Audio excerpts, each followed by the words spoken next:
Les enveloppes budgétaires? Qu'est-ce? Peut-être que tu en as déjà entendu parler, ou peut-être que tu découvres seulement ce terme. Quoi qu'il en soit, il s'agit d'un système de gestion budgétaire qui te permet de reprendre tes finances en main tout en te faisant plaisir. Ça t'intéresse? À tout de suite!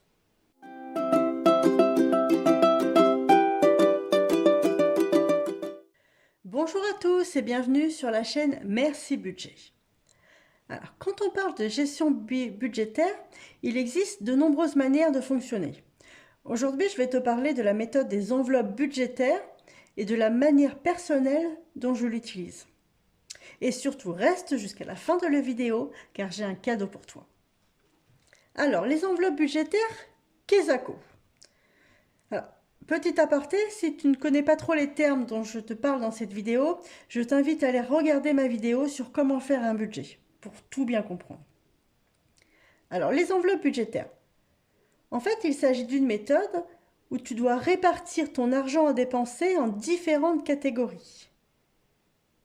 Pour faire simple, en début du mois, tu calcules ton reste à vivre, donc tes rentrées moins tes sorties d'argent fixe, et l'argent qui te reste est retiré en espèces et réparti dans des enveloppes différentes représentant chacune une catégorie. Par exemple, shopping, resto, etc. Si par exemple, en reste à vivre, il te reste 500 €, tu vas pouvoir, dans ton enveloppe loisir, en mettre 100, dans ton enveloppe shopping, en mettre 100, dans ton enveloppe cadeau, en mettre 300. Enfin, là vraiment, c'est un exemple, hein, car tu vas voir qu'en fait, il peut y avoir autant de catégories que tu le souhaites. Et donc ensuite, au cours du mois, tu ne dois dépenser que ce que tu as prévu dans chaque catégorie. Par exemple, lorsque tu vas faire du shopping, tu emportes ton enveloppe shopping dans laquelle se trouve ton argent et tu dois dépenser que ce qu'il y a dans ton enveloppe. Donc le but de cette méthode, c'est vraiment de t'empêcher de dépenser plus que ce que tu t'es fixé. C'est toi-même qui fixes tes montants, donc en fait tu mets les priorités là où tu veux les mettre. Si tu es plus restaurant, tu vas mettre plus dans la catégorie restaurant que par exemple shopping ou je ne sais quoi d'autre. Donc cette méthode, elle a vraiment fait ses preuves, hein, puisque lorsque tu ne vois plus d'argent dans ton enveloppe, bah, tu sais que c'est la limite. Tu ne peux pas dépenser plus. Ensuite, avoir de l'argent liquide, ça permet aussi d'avoir conscience de la valeur de l'argent. Comme avant, quand on n'avait pas la carte bleue, c'est vrai qu'on avait beaucoup plus conscience de ce qu'on dépensait. Alors, ça fait plusieurs mois que je m'intéresse beaucoup à cette méthode. Et puis, je me suis rendu compte que cela ne correspondait pas vraiment à ma façon de vivre. Pour être honnête, je me suis mise à la carte bleue il n'y a pas si longtemps que ça. C'était là où maintenant je tourne ma vidéo, on est en 2023. Et j'ai dû me mettre à la carte bleue en 2015. Hein. En fait, j'étais tout le temps embêtée pour payer mon essence à la station-service. Et donc, j'ai pris une carte bleue. Et maintenant, je ne pense pas du tout revenir en arrière. Hein. Je n'ai quasiment plus d'espèces sur moi. Et toutes mes dépenses se font en carte bleue. Hein. De nos jours, c'est vrai qu'il n'y a plus beaucoup de dépenses en fait qui se font en espèces. Hein. Puis avec le Covid, ça s'est pas amélioré. Il y a beaucoup de paiements liquides qui ont encore diminué. Et c'est vrai que cette méthode aussi, elle t'oblige à aller au distributeur régulièrement pour remplir tes enveloppes. Ça te fait des déplacements. Ça t'oblige aussi à avoir quand même une grosse somme d'argent chez toi. Enfin bref, c'est vrai qu'il y avait plein de contraintes, en fait, qui m'ont fait dire que c'était pas vraiment pour moi. Sauf que j'étais convaincue que cette méthode me permettrait réellement de gérer au mieux mon budget. Alors j'ai cherché à utiliser cette méthode tout en l'adaptant à ma façon de dépenser, c'est-à-dire essentiellement par carte bleue. Et j'ai trouvé la méthode des enveloppes virtuelles. Alors, la base de la méthode reste la même, hein, c'est-à-dire répartir ton argent dans différentes catégories. Sauf que les enveloppes ne contiennent pas d'argent liquide, mais juste un suivi de tes dépenses par carte bleue. Voilà. Petit aparté, si tu souhaites tout de même utiliser de l'argent liquide parce que tu as tes raisons, ou faire un mix, certaines enveloppes avec de l'argent liquide et puis d'autres en carte bleue. Cette vidéo, bien évidemment, elle te concerne, hein, puisque c'est la même méthode. Il te suffira juste de rajouter l'argent liquide dans les catégories d'enveloppes, mais sinon le principe reste le même. Voilà, donc fin de l'aparté. Maintenant, je vais te détailler comment je procède pour mes enveloppes virtuelles en 4 étapes. Alors, tout d'abord, si ce n'est pas encore fait, il va falloir que tu calcules ton reste à vivre. Alors, je t'explique tout ça en détail dans une autre vidéo. Mais la première étape, c'est de calculer le reste à vivre. C'est à partir de là que tu vas pouvoir démarrer cette méthode.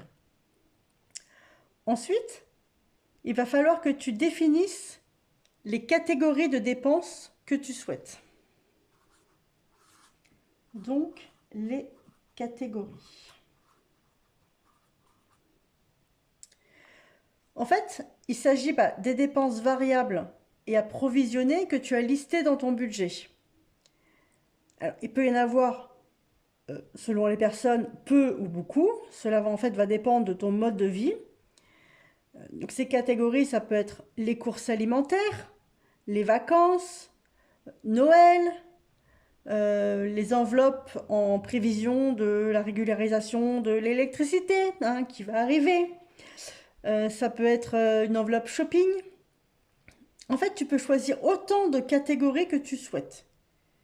Et pour ça, tu vas t'aider en fait de tes relevés bancaires pour connaître tes catégories de dépenses. Comme je disais, tout est expliqué dans la vidéo sur la construction de ton budget. Donc si tu ne l'as pas fait, vraiment, je t'invite à aller la regarder. Une fois que tu as défini tes catégories d'enveloppe, il va falloir que tu définisses le montant que tu souhaites attribuer pour chaque enveloppe. Donc, le montant.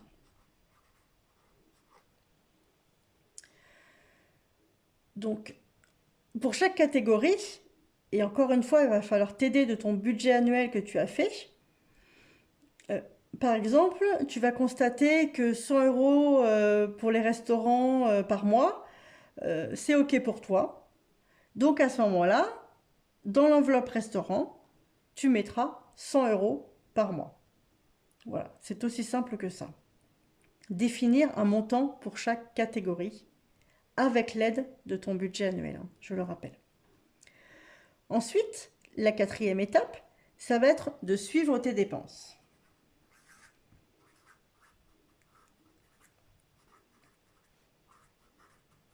Suivre tes dépenses. Alors pour cela, il va falloir en fait que tu notes chaque sortie d'argent que tu vas faire sur ta fiche correspondante. En fait, comme tu ferais comme tu pouvais le faire en fait avec ton chéquier.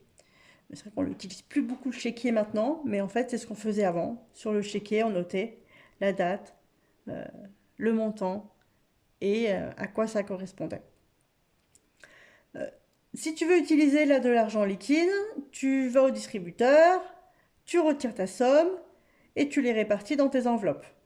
Et ensuite, tu prends chaque argent et tu notes le montant aussi. Il faut aussi noter le montant sur ta fiche suivie.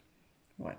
Donc, c'est aussi simple que ça, la méthode des enveloppes en cash ou en virtuel. Donc, la gestion de son budget avec cette méthode, elle est vraiment top, puisqu'en fait, quand ton enveloppe, elle est vide, ou quand ta fiche de suivi de dépenses est à 0, le principe est que tu ne peux plus rien dépenser dans cette catégorie jusqu'au mois prochain. Donc les choses sont très claires. Alors, tu vas me dire, oui, ok, c'est bien gentil, mais si par exemple mon enveloppe alimentaire, course alimentaire, elle est vide, alors qu'on est le 20 du mois, comment je fais? Parce qu'en fait, il faut bien manger. Alors, Pour les premières fois, ça va être normal de pas tout à fait être au point. Il te suffira de faire les ajustements nécessaires en répartissant différemment le montant de tes enveloppes. Et puis ensuite, quand ton système sera rodé, si jamais ton enveloppe elle est vide euh, alors qu'on est le 20 du mois, ou que ta fiche de suivi elle est à 0 avant la fin du mois, eh bien là, il faudra que tu trouves des solutions pour terminer le mois. Alors si c'est les courses alimentaires, ça va être par exemple faire les fonds de placard. C'est sûr que si c'est dans la catégorie restaurant, bah, ça va être plus simple, tu vas pas au restaurant et puis point final. Voilà. Sur cette chaîne, je vais te donner régulièrement des astuces et des conseils pour économiser dans tous les domaines. Hein. Alors, s'il te reste de l'argent dans ta catégorie, alors là c'est super, tu as super bien géré. Tu vas pouvoir le rajouter pour le mois prochain ou alors l'épargner. Enfin bref, il va y avoir plein de solutions que je t'expliquerai également plus en détail dans une prochaine vidéo. Pour faire ton budget, alors tu peux simplement le faire sur papier, sur un petit carnet. Tu peux aussi le faire dans un fichier Excel. Ou alors, tu peux aussi t'aider du support que je t'offre. Il suffit juste de le télécharger. C'est totalement gratuit. Je te mets le lien dans la description. Pour conclure, je dirais que cette méthode couplée à la budgétisation prévisionnelle annuelle, puisque c'est important de faire ça en amont, cette méthode va t'assurer de pouvoir faire face à toutes les dépenses qui vont arriver tout au long de l'année, tout en étant serein.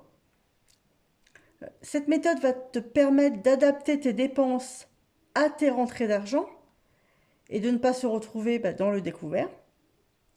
Et cette méthode va te permettre de te prévoir un fonds d'urgence qui te permettra de faire face à un imprévu. Avec cette méthode, tu sais exactement ce que tu dépenses. Tu es maître de ton argent et non l'inverse. Voilà. J'espère avoir été claire sur cette vidéo. Si ce n'est pas le cas, je te montrerai dans une prochaine vidéo avec un exemple concret, celui de mon budget personnel, comment je procède. Dans tous les cas, et pour savoir si cette méthode est faite pour toi, rien de mieux que de la tester. Si tu as des questions, tu n'hésites pas à les mettre en commentaire. C'est tout pour aujourd'hui. Si tu as aimé cette vidéo, n'hésite pas à mettre un j'aime. Et si tu ne veux pas louper les prochaines vidéos pour enfin prendre tes finances en main, pense à t'abonner et à activer la petite cloche. Sur ce, je te dis à très vite. Bye!